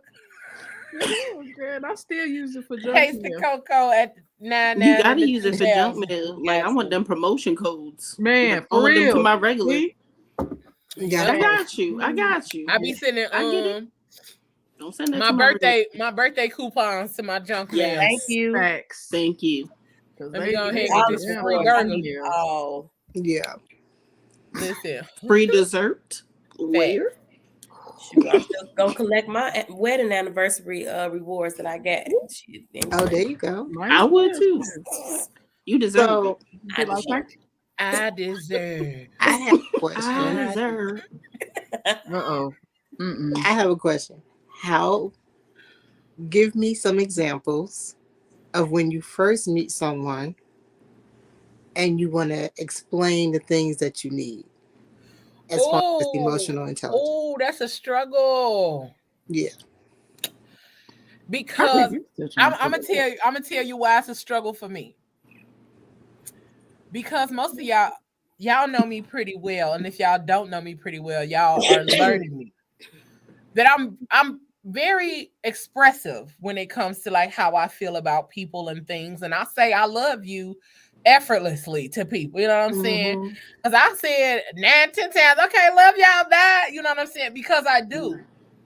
So to meet somebody that I am interested in, and in order to express myself and my needs without making it seem like I'm doing too much. Yes. That's hard for me. I posted a meme not too long ago, and it was like right after saying something to somebody, and it was a picture of a man staring off into space, and in his mind, it said, "I have got to get normal, Lord. It's together. I have got to get normaler." And it was the fact that it said normaler, like was what threw me off. But it was so hilarious because I am very expressive, and so me wanting to say, "Hey, this is what I need. This is what I like about you." Because also being an empath, it is one of those things that you can gather a lot from people, and it don't take you a long time to do that. Mm-hmm. And so because you gather a lot in a short period of time, you can kind of read people pretty well. And the one thing that I end up having to tell people is that I know I'm a lot. Okay. And I do have to say that. I know I have to say that because one, people aren't used to people with big energy. Mm-hmm. Like I take up space. I take up space mentally, physically, you know what I'm saying? Spiritually, I take up space. Vertically, you know what I'm saying? Horizontally. Either way you want to think about taking up space, I take up space. And I have I do not apologize for that. Right. But I do know that sometimes that's a lot for people to take in when they're not used to it. Mm-hmm. So I be trying to spoon feed motherfuckers, but my spoon like this goddamn big. Right. I just feel like those not your people. You go. Well, no, like sometimes it's just to me, sometimes it's like it's not that they're not my people. They are my people. They're just not used getting to know you. Yeah, you know what I'm saying? Because sometimes your people ain't always the people that's going to automatically attach to you. Yeah. You know what I'm saying? Your people might be the people that you gotta slow walk it with them. Like, come on, baby. Come on. We going. You know, you gotta walk them like a toddler, like give me your hand. Cause you know you love it over here. Come on, baby. I got you. Come on this side. You know, I'm gonna be honest, like I was terrible at communication. And I just really started getting into the point where there was a point where I would try to tell somebody or want to say something, but I was afraid of pushing him away if I said it. Now I have somebody that I'm interested in, and when he does something that I don't like, I'm like, fuck that being afraid of pushing him away. If I push him away, then you're not for me anyway. So I'll address the situation, I'll address the person, and I will let him know, like, I feel like you doing this, or this might be an scapegoat for you, or this might be some right. This is how this is coming. This will be a problem in the long run. And he steps back and he listens and he will reevaluate and be like, okay, you're right. I needed to hear this. But before, baby, that's why a lot of my relationships fail, because I didn't know how to speak the fuck up for myself. But it also had me recognizing what I needed. Okay, and then you let go. You like somebody, girl. It's a little but it's not like look Kim, I got a crush on you. Yeah, that's what I feel like. I feel like I'm too grown to be having the whole high school crush on somebody. But you're not. At the same time, It's just organic. It's a friendship. I don't even think I'm really ready for no relationship right now. So I'm still trying to get me together. But at the same time, I like his energy in this space of me. I'm glad you said that. I'm gonna read something that I read today based on what you just said. Hold on, cause y'all know I be over here. Y'all know I be random, just like the book. Shit, I just thought about that shit random yesterday and was like, hey. I can't wait to listen to it. It was a post about like 4 different books that talked about that. And I was like, did she see this post? Because why is this book in there? Not at all. I have to go back to that page so I can share it to y'all. Because I'm like, hold on. It literally just happened to come out of nowhere, and I don't know why. My brain is just wired that way. That's good. It was on my pattern app. It was on my pattern app, and it was literally talking about me, but it said, although you may feel incredibly alive right now, it's also possible to be overwhelmed by this energy. Some people may feel as though they have too many thoughts circulating in their mind at this moment. And although this energy can direct your attention to unconscious patterns and behaviors, what you're seeing is now ready to come to light. If fear is dictating your choices, or if self-doubt is affecting the way you act in the world, then that will be revealed to you now. Hold on, shit. If you're saying no to something or someone, or closing yourself off to intimacy because you're afraid of being hurt again, then that will be made clear. The intention is to help you recognize these wounds, incorporate them, and heal them. But that made me think about you, because we always say, oh, I don't think I'm ready for a relationship because I'm still working on me. Baby, you gonna be forever working on you while in the relationship. Yeah. Got me you work on yourself day and the relationship same time. Got me working day and there's nothing wrong with you working on yourself right while you're in a relationship or while you're dating. They should be working on themselves too. Right. And what makes it even more healthier is while both of y'all are working, y'all talking about the work y'all doing. That speaks volumes in any type of intimate relationship or whatever. Because if you could have those conversations with your friends, like, man, girl, I was over here today and I thought about how this, that, and you should be able to do the same thing with the person that you are courting or that's courting you. That's right. Listen, because I'm learning, y'all. Like, as much as I'll be girl in my relationships, I'll be like, listen, I know one thing. The time I consider getting married again, I don't really want to do marriage counseling. What I want to do is be in a session with that person as they're working through whatever trauma that they're working through, because that's the level of, yes. Well, yeah, I don't necessarily want to be couples therapy. I just want to be the support person while they are going. You want to be there for the solo sesh. You want to see how they process and stuff in real time. That's what I'm sitting behind them like, what? Yeah, that's what I want. And you know why? Why I want that? Oh, he want to talk about me this session. Yeah, that's the level of transparency that I want in my next relationship, because you meet someone and you date for this long period of time and say, oh, this is the person I love, this is the person I want to marry.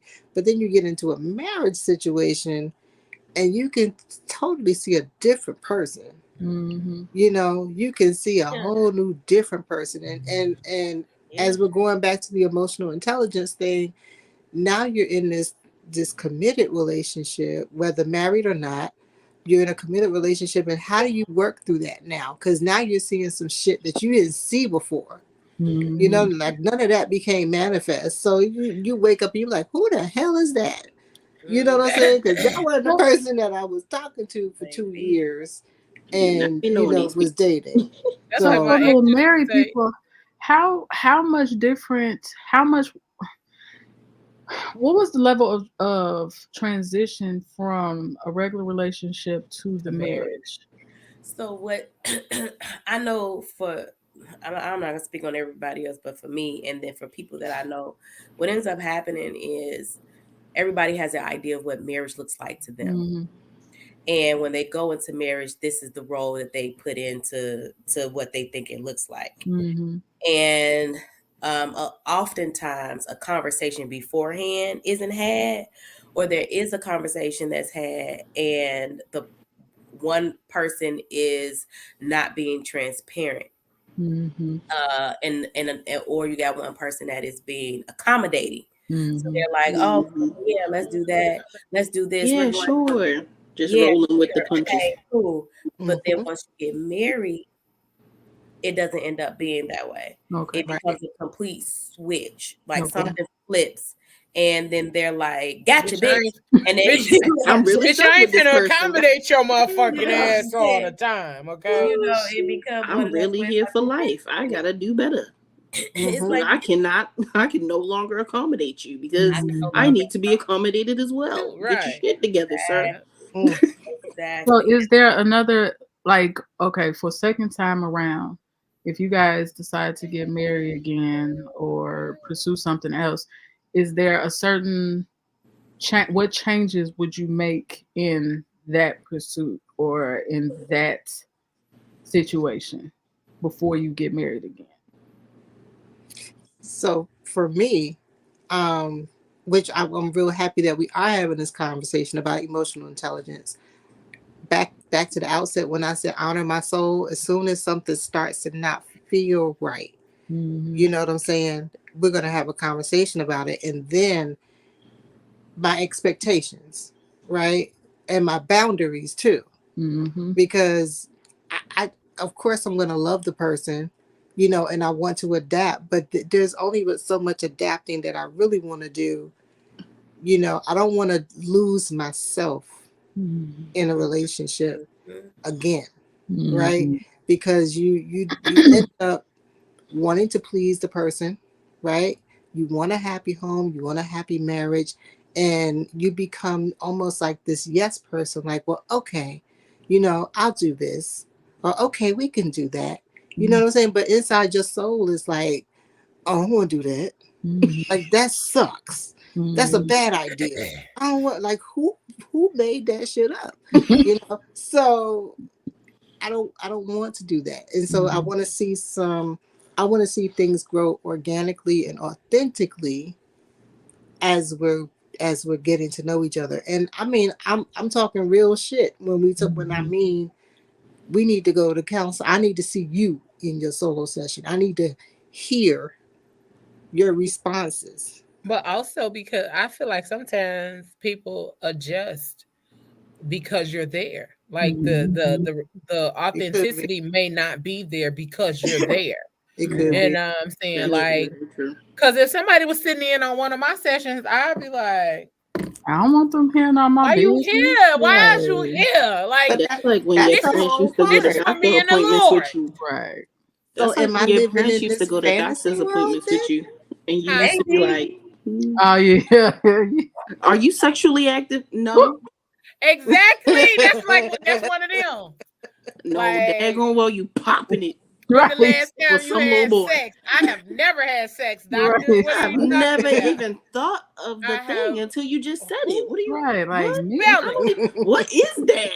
Spell it. Like, is that what I see on TV and in the movie? Right. No. But kind of talking about what Michelle was saying, how it's a switch from when you're dating to marriage.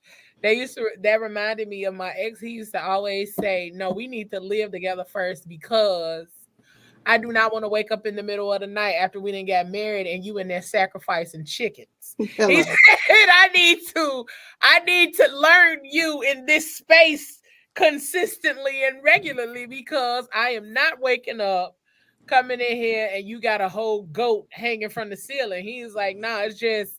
But I will tell you about that before we. Nah, that's what he's saying. Like, what I need to hide that for. I didn't know. See it when you come over. I didn't know this part about you. I didn't know this part about you. You was in there sacrificing a whole chicken, and I thought that was dinner. You. He said, I thought that was dinner, but you in here sacrificing this motherfucker for something else. We're not gonna do that. I mean, but in some religions, they don't, they don't do that, right? And I mean, I get it. Yeah. I mean, that ain't my religion, though. You know what I'm saying? So that's why it was a point that, it was a lot of, I would say, it was a lot of things that we talked about prior to like moving in together. Like, he had his boundaries that he set prior to, like, ain't no sleeping on the couch. If you mad, I'm mad, whatever. We got to figure that shit out because we going upstairs and we going to bed. Like, ain't no sleeping on the couch. I'm not sleeping on no couch because I paid for that motherfucking bed too. I'm not sleeping on a goddamn couch. That's very emotionally intelligent. Like we gotta a lot of figure people that don't out. do that. They be A like, lot "You of people mad? don't You do mad that. by yourself?" Fuck that I'm shit. sleeping peacefully. I don't want to hear you breathe, Sitting nigga. there sniffling and shit. And that was the Yeah, thing. that's Like, true. nah, that Peacefully. nigga was like, "You mad? Well, you better Yeah. lay over there, man. Ain't no going out. Ain't no leaving it. No, lay I over actually there." agree with that. There's no, I don't like that. If I'm that frustrated, like I don't want your presence, I just throw on some headphones because then that just kind of cancels out. Like I don't want to hear you breathe. I think you just did that, Genesis. I don't want to hear you breathe. I don't want to hear you breathe. I'm just gonna But that's just some headphones. Aquarius shit. So we just gonna Right. that. Y'all like It's being by not- yourselves. That For is. real. Y'all It's need not two just separate Aquarius. houses when y'all married. You They probably do. right, shit. No, but okay. Honestly, I had an ex. I that mean, lived Michelle, with. you a Virgo, so you right there with them. Oof. It's I always the Leos that I am a Oh, that Virgo. makes sense now. But If you want to sit in somebody's session, she be like, Judging. I want to In there know judging. everything. In there judging. Sitting there See. like, Me? Are you sure it's me? I had an ex that I lived with for the first time when I was in college, and I thought that I was gonna get tired of him, but we knew to separate. We knew when to separate and when to come together. Like he was a gamer, so he'll be out there playing the game. If I'm not in the mood to play the game with him, I'll be in a separate room. He'll during one of his breaks, he'll come in there, kiss on me, and then he'll take his ass back out. And then our time was our time.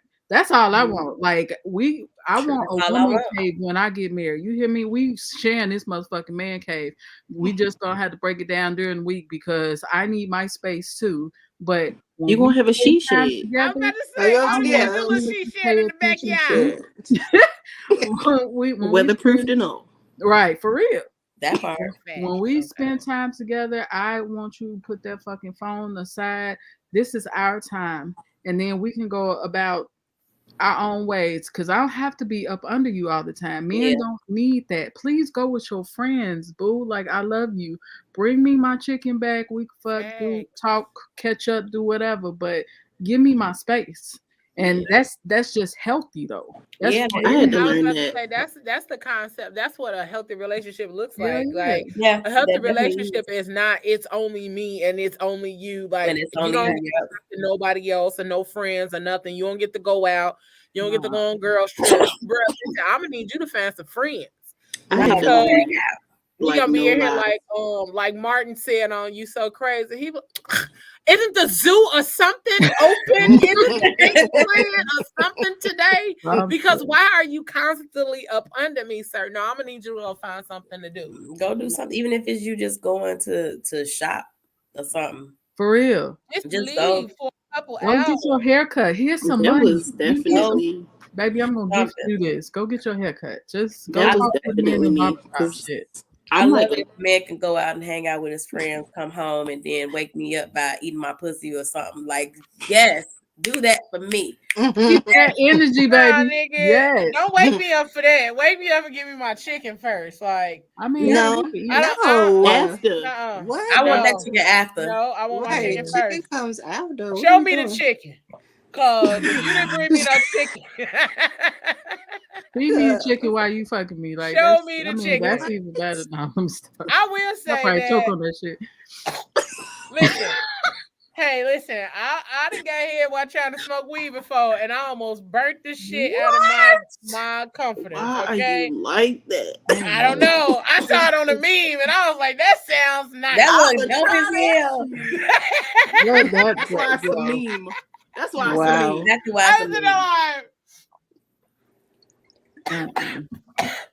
Ain't no way, my guy. That's and then I'm trying to throw the goddamn little you like who you passing it to? You can't pass to nobody. Literally, I did one of these, like, and then I went around and grabbed it and then brought it back this way. You stupid.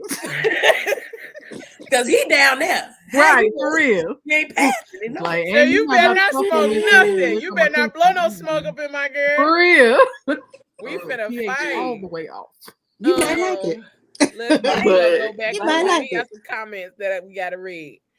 Asia said we in the Black community need to become more comfortable with setting boundaries with people you have to stoop down for. And as a society, needs to be more comfortable with loving detachments. I literally, because I almost detached myself from my mom a couple months ago.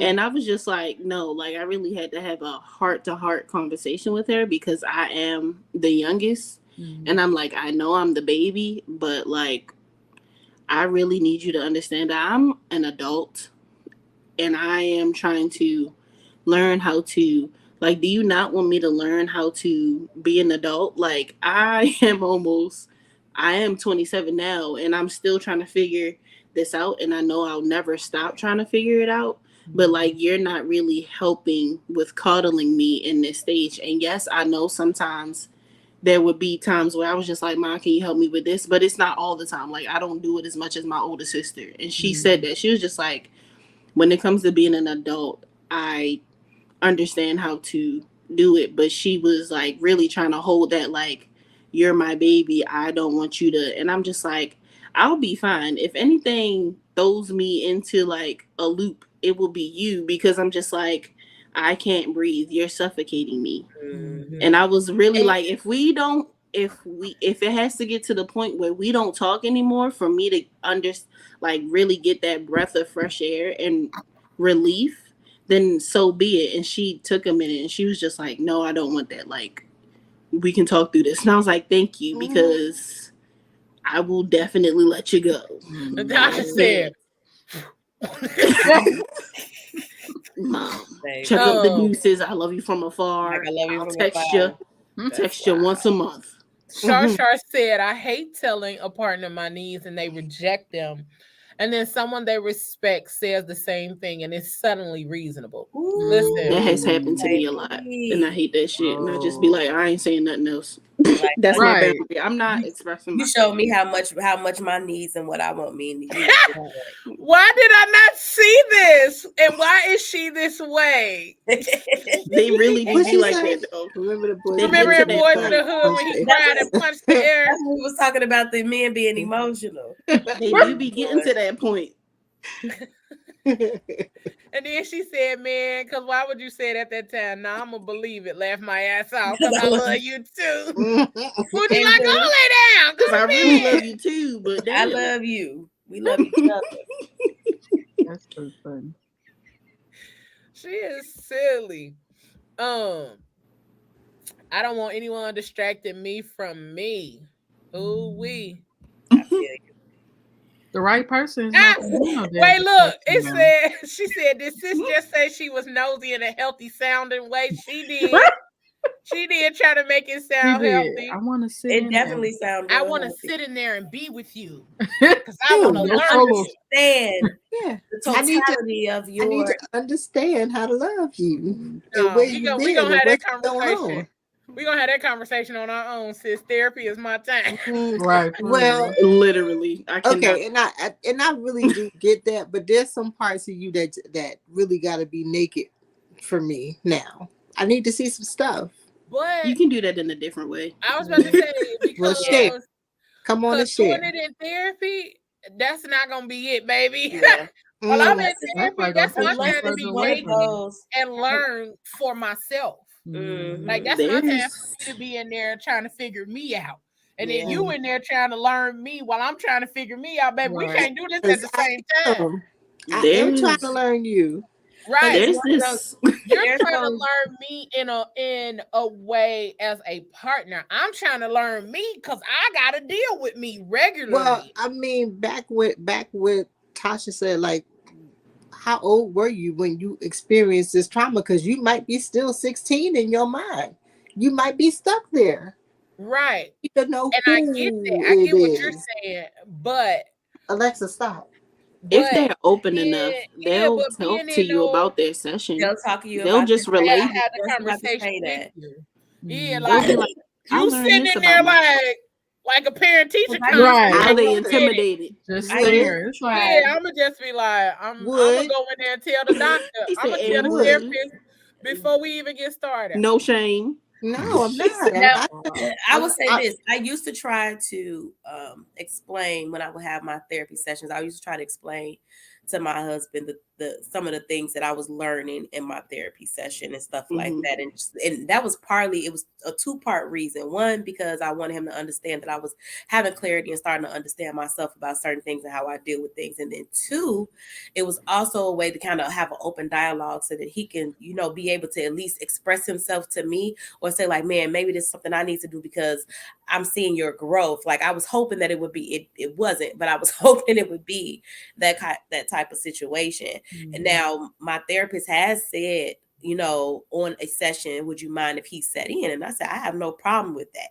If he came and sat in on a session, but I was also being very open as well. So there was really no point of him sitting in on a session at all.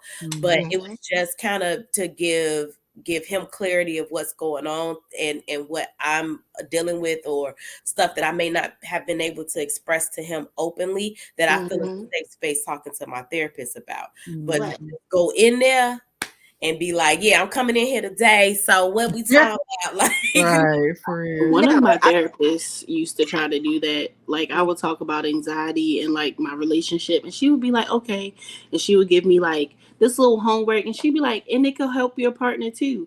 And I would come in here and try to be like, hey, so I talked about anxiety, and she printed this out, and maybe we can both work on it. I'm the only nigga in here working on the shit. I'm like, you know what? I ain't talking about your ass in therapy no more. This from me. So yeah. Listen, I'll be talking about my whole little dating experience in therapy because I'll be like, bitch, I don't know what the fuck I'm doing. And if we gonna be honest, like I really don't. I'm just kind of like winging it. And like that's life. Right, you wing a lot of shit. I get that part. But just like when it came to dating, that was something that I knew myself well in. You know what I'm saying? Back in the day. But I've been single like for quite some time. Right. And when I say single, I mean not in a serious relationship is what I mean when I say single. That don't mean I haven't dated anybody. So let me clear that up. It just means that I haven't been in a serious relationship over a certain period of time. And when I was dating in my 20s, I knew myself very well. I knew who I was, what I wanted, how I was going to be, because I knew I was Martha Stewart Black. I was going to host everything. We going to cook. We going to do these parties, all that kind of stuff. And that was what I did. That was who I was because I flourished in my femininity in doing those kind of things. And the person that I was with at the time allowed me to flow in that. Like he loved when I flowed effortlessly in my femininity because he knew when I was flourishing and thriving in that he was going to reap all the benefits. He was going to reap all the benefits of me flourishing. Yeah. Happy wife, happy life, basically. Basically, you know what I'm saying? But then like after our relationship and then trying to get back out here into the dating world, like it is so much confusion for a person who is truly a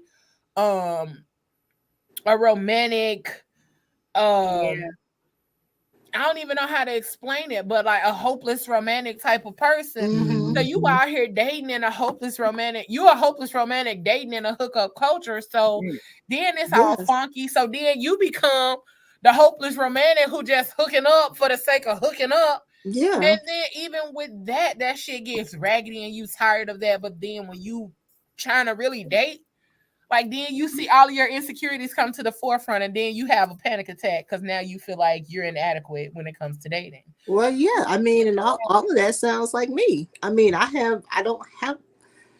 do have feminine energy. It's just that my masculine energy comes forward first because I'm used to taking charge of things. I'm used to doing things for myself. I'm used to not having to really ask somebody for something.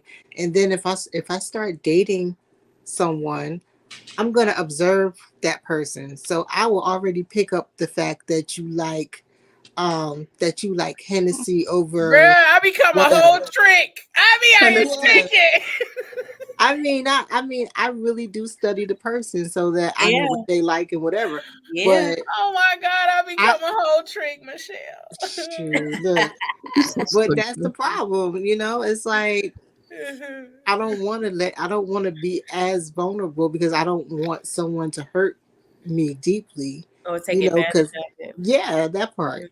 So this dating shit is so raggedy, yo.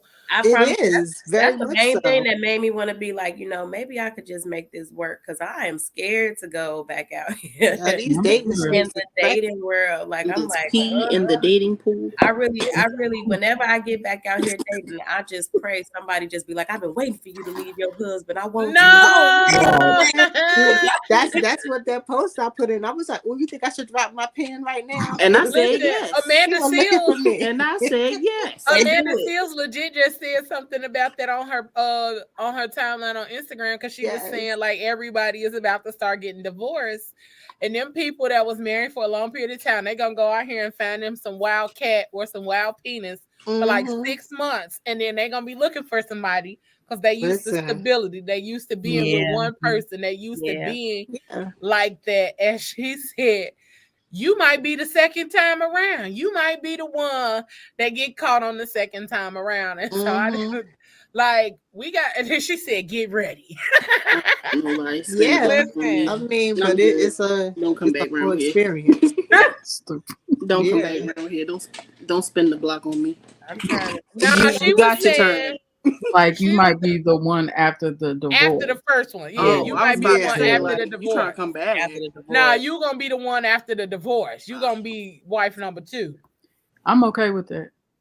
Yeah, you got yourself together. You got. I felt like Ayla did too. And she like you just said, I have doubts. You know what I'm saying? Do I really want to go back in these dating streets because they're reckless? You know, but then like, do you stay?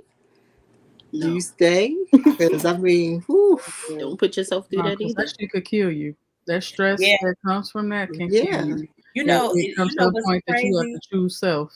I absolutely felt like I was going to die in that marriage. I ain't even gonna lie to you. That's exactly how I felt. She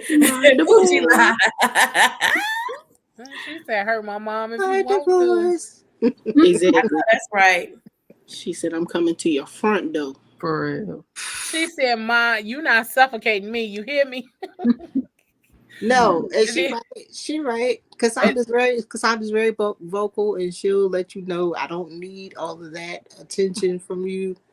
I got it, whatever. But then she's also the person like, "Mommy." She's definitely the person because she be posting that shit on Facebook like, I know my mama not answering her phone. Exactly. That part. And then tag you in it. Exactly. I called my mama 3 times and she ain't answered her phone. Listen, please. I'm like that with my mama. I'm the same way. And when I need her, like I'm you up smell there. it. Listen, it was a little. We good The now. top of the comforter that was burning. I was like, my peace is important, Mom, and you gotta understand. My mama like, well, you ain't want to come. No, I do not want to move back over there. I love you. I love my mama dearly, but I know my mama too, and I know she'll be like, she'll make me real comfortable. And there's gonna be times when I probably just go over there just so I can lay up under my mama. Because sometimes I just need that. You know what I mean? So trust me, I do it in a minute, but. Living with her. Let me tell you something. Take advantage of that every opportunity that you have, because baby, I swear to God, it be days I be wanting to just go lay at the foot of my mama bed and hear her with some church gossip. Okay. The church gossip used to be our shit. They used to be our shit. You just gonna lay across that bed and just be in there like, and he did what, girl? Or she'd call me on the phone like, girl, let me tell you what happened at church today. And I'd be like, what happened, girl? And he did what? And pastor said what? Listen, that used to be, yes. Yes, indeed. Yes, indeed. Cassandra takes the moment every time she don't even let me know sometimes when she's coming over, and here she is. And I know y'all saw the post where I was like, she done got in my bed and she won't get out. She got in the bed, took all her clothes off, and be like, I want you to get out. Yeah, right in the bed in my underwear with my mom. Because baby, I miss it. But I really do, when it comes to this whole dating thing, y'all, I really do be struggling. I struggle too. And that's one thing that I normally do not say out loud. That's one thing I'll never really say out loud, that I'm struggling. And I'm not, I will say that I'm not struggling in finding people that want to touch my private parts. Of course not. You're never gonna struggle. You're never gonna struggle when it comes to people that want to touch your privates. I want somebody who want to hold my hand at the aquarium. That part. At the museum. I want somebody that's gonna walk around the motherfucking Museum of Contemporary Art and don't know shit we looking at. Don't know nothing we looking at. But we gonna walk around there and I'm gonna act like I've been an artist all my fucking life, and you better ooh and ah with me, okay? The one that want to go to the paint and sips. Man. The one that's gonna feed me the dessert in one of them motherfucking exhibits with me, and we gonna get nasty real quick, and then walk out, and then walk out like, help me out. Babe, make sure my dress down in there. Girl, exactly. On the pumpkin patch. Yes. At the apple orchard. Apple orchard. Okay. Yes. Okay. All the way in the back. In the maze. You gotta go through the corn. Apples. Too funny. You gotta go through the corn. At the wine tasting, baby. Swear to God, them donuts at the apple orchard be fine. The donuts at the apple orchard be fine. They do. They do.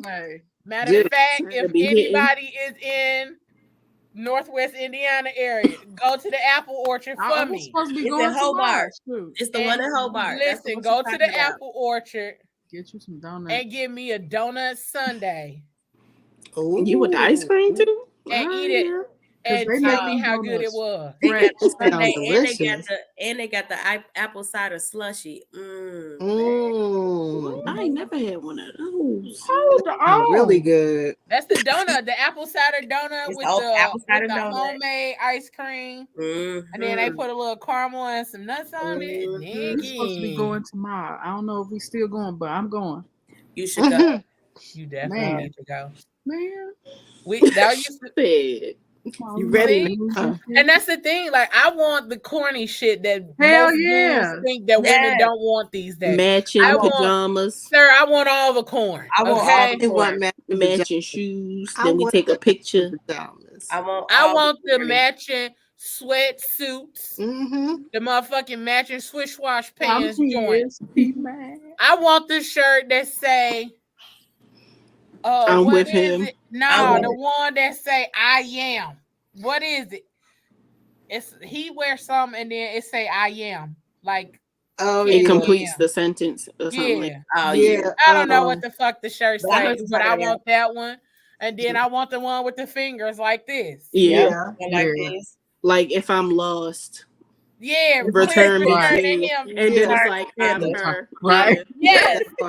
Yes. I want that shit. Like, we ain't gotta do it all the time, but I want somebody that's gonna be corny with me. Then you go on vacation and have the coordinated colors and y'all both stepping out looking we get to walking out like we walk out like Will Smith on Bad Boys when he walked out with that motherfucker jacket.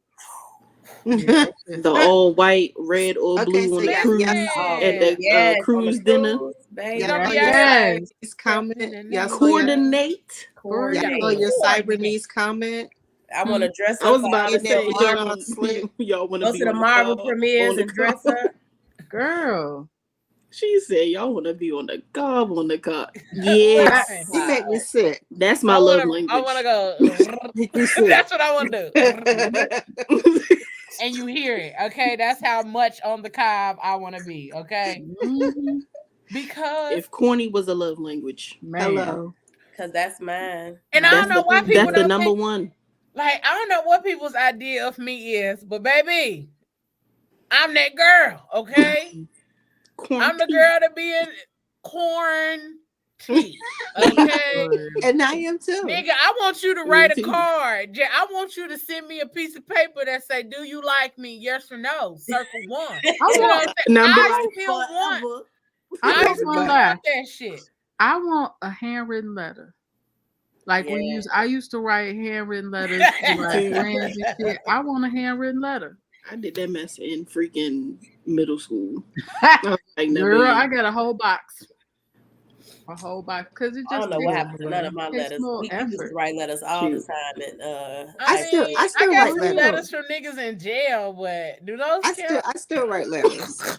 Pen pals. I send. Sign me up. So well, there is a jail right across the street. Sign me up. I'm good.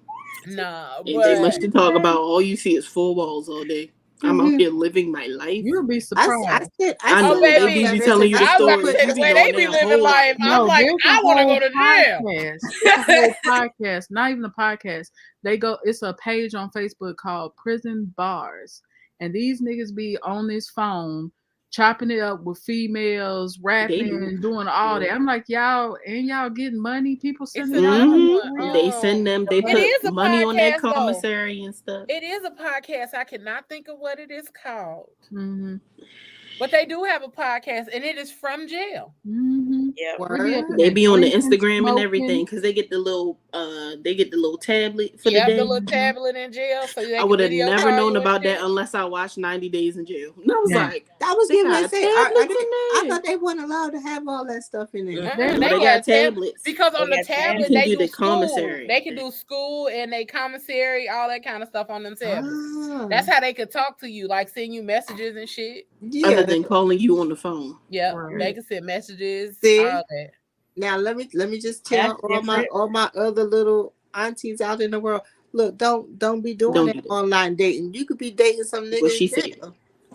But most of the dudes that's in jail, they gonna tell you. They tell you that they in jail. Most of the dudes that's in jail, they gonna tell you they in jail. And all 6 of their pictures gonna look the same. You gonna see that little gray sweatshirt. The matchy match. You gonna see the gray sweatshirt with the gray pants. Not real shoes. With the slides. The orange ones or the black ones, the gray ones. Oh my God. The generic something recent. Natasha, because she's running down the whole shit. No, because listen, they are on during the dating app. I was watching 90 Days. And I was like, y'all ain't got no shoes? Oh yeah, the shoelaces y'all can't. Right, they ain't never outside. They ain't never outside. Because they can't take their phones outside because it's somebody out there. Oh yeah, they can't take the tablet. They gotta take that shit inside. Yeah. And you can always tell because it's always like a bunk bed or some shit right here. Like right here. And what grown man got a bunk bed in real life? It's a scary unless you still and it ain't pink or nothing. It ain't pink or nothing, so it ain't your kids. It ain't like in your kids' room. It's the little metal shit. It's metal with a brick wall right behind it. So but most college dorms like that too. They got regular beds. They got regular beds. They beds are wood. They ain't got no bunk beds. Oh, okay. And they got bunk beds no more in college. Shut that dorm down if they still got that. Yo, ain't really trying to do a pathway to jail. What is going on here? You gonna make them spend all that tuition money and then they got. And I got to sleep in a cell. Exactly. Well, yeah, that's what my college dorm looked like back in the day. Well, yeah, that's understood. No, they got regular beds. That was shade. No, it wasn't. Not for me. And I didn't think like that was shade. Like in the 99 and the 2000 shit, them beds was stacked up. Yeah, no, they wasn't. You could take them down. You could take them down. Mine wasn't shit. I had we had twin beds, but they weren't never stacked. We definitely had. I was 99. Why you got a bunk bed, sir? Oh, I'm in jail. You just decided to tell me this? Because it's true. But listen, we can talk all night because y'all know how we do. Y'all know how the aunties do. We get a little intoxication in our system. We'll be going. And I'm surprised Genesis ain't said she was hungry. So no, I was about to say it, shit, because I'm starving. It's been a good night if she ain't said she was hungry. She said that Sunday that you was talking about was hitting. Oh yeah, that definitely slaps. So if you go tomorrow, get one and then send it to me. Yeah, without the ice cream, I'll put my own ice cream on it. But yeah, when it all comes down to all of this shit we was talking about, like you really do have to find yourself and then be okay with who you're becoming so that you can be able to honestly and openly tell somebody who you are. So that way. She said red to go. She said she got that blanket over that shoulder, red to go. She said that at the beginning, like it's cold in here. It's so when cold. y'all see this, my feet cold. I need some socks. So you better put that pot of water on the stove, let it boil. Girl, open up the oven, let it heat. Okay, because listen, that's how you save money in the winter. I got 2 space heaters up in this. Them dangerous. We don't do them. You got to get the ones that automatically shut off if they lean over. Yeah. I'm gonna put that big ass green. You got to get a weighted blanket. That's what the weighted blankets be. Ooh. I want. They got them on. They Amazon. are so good. Yeah. On Amazon. They got my hoodie. Yeah. Get it on Prime Day. That's when I got mine. That's what. Yep. I was like, I'm waiting for it. Yes. Blessings. Waiting for it. But make sure, y'all, we out here growing. We too grown to not be growing. Okay. Agreed. And we too grown to not be tapping into our emotions and being able to openly and honestly express them to the person that we're with or the person that we're interested in, including myself. Shit, I'm still learning a lot of things about myself when it comes to dating, and even as I am growing just in general. So make sure you tap into yourself so you know who you are, so that way you are not presenting a representative to the person that you are going to be with. All right. At the end of the day, we got to get better, and we got to make sure that when we do finally have someone, that they have a safe space within us. Okay, because creating that safe space is important, because if they ain't got it with you, they're gonna find it somewhere else. Not to say like that's your motivation, but shit, if you really want to be with this motherfucker, make it a safe space. Shit, don't be up here throwing the shit in their face, pissing in the bed ass. You know what I'm saying? Like, don't do that. If he peed in the bed, find out why. No, just if you come to the you dreaming about your grandma again? Goddamn. Listen. That's why you got to go to the session. No, ma'am. And don't be trying to go to nobody's session with him. Did you get that figured out? I realize you're not peeing as much. All right. Maybe I can come back in here. That's what I'm saying. No. Sarah just come in here. You just come in here after that session and just talk to me. I don't want to know. I don't want to know why, at this age. Yes, I do. I don't. I don't want to be in there for the breakthrough session because you really want to be going through it and you need a moment. I don't want to know why you peeing in the bed. I do. 47. Yes, I do. Now, if it's a matter of me, that's a whole different situation. Now that's a whole different doctor visit. But yeah, true. It might be some other things going on. You might have to go get the little thing. Go get the little prostate exam. I'll have to go in there because why you peeing in the bed? Lord have mercy. I want to know. So I don't want to switch up this diet. We gonna do better.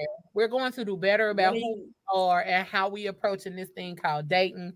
And we're going to make sure that we are here emotionally intelligent, because if you are here emotionally ignorant, you could possibly lose the person who was meant for you because you weren't ready to receive them. Hurting yourself more than anything else. Say it, Auntie in training. You know what I'm saying? Hurt people. We out of this thing, lady. Y'all got, I said lady. Ladies, y'all got any last thoughts before we go? No, man. Wait a minute. We don't have a good night kiss? We do not, because I knew this topic was gonna ride. You know what I'm saying? So we don't have a good night kiss for tonight. We will have a good night kiss for our next show. But we knew this one was gonna ride, and we was gonna ride well with this topic. for the 2 hours. So we'll be back. She is distraught. And when we get back, we're gonna have our good night kiss. But since we don't have one, make sure y'all check him out on Sultry Sundays. Turn this alarm. That's probably him. These are my alarms for my She said you got to go. regimen. For my regular regimen throughout the week. You know what I'm saying? So it just happens to do it on this Friday as well. Because the other Fridays that I don't be doing this, I still need them alarms to go off. Yeah, that's my meditation time, Fuji. So since the ladies don't have anything else, make sure y'all check out the Phat Girl Chronicles on Tuesdays. Make sure y'all check out the Mouth Sultry Sundays and Wind Down Wednesday. What else? Sarcarrogance, all of the shit over there. It's a bunch of them. It's like 16, 17 of them. Stay tuned for the upcoming show from New Vibe CBD Dispensary called High Maintenance. What else we got? Oh, Sarcarrogance live show is tomorrow. Sarcarrogance live show starting is at 3. It starts at 3. PGC After Dark is on there. What else? What else we got, y'all?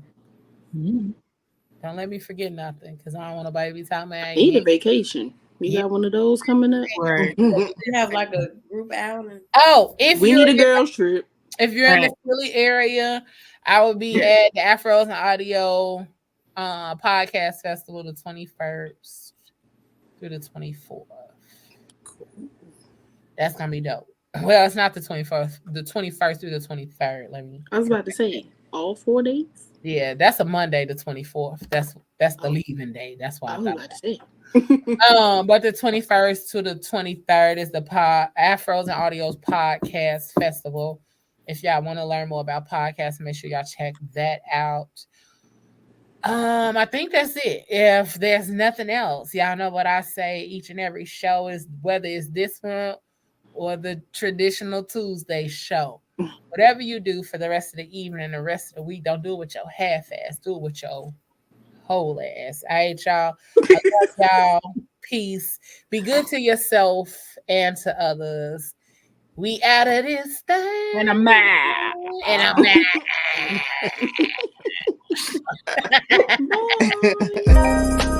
Trust. Independence. Love. Respect. Passion. Pain. Intimacy. Pleasure. I sit here stuck inside my head.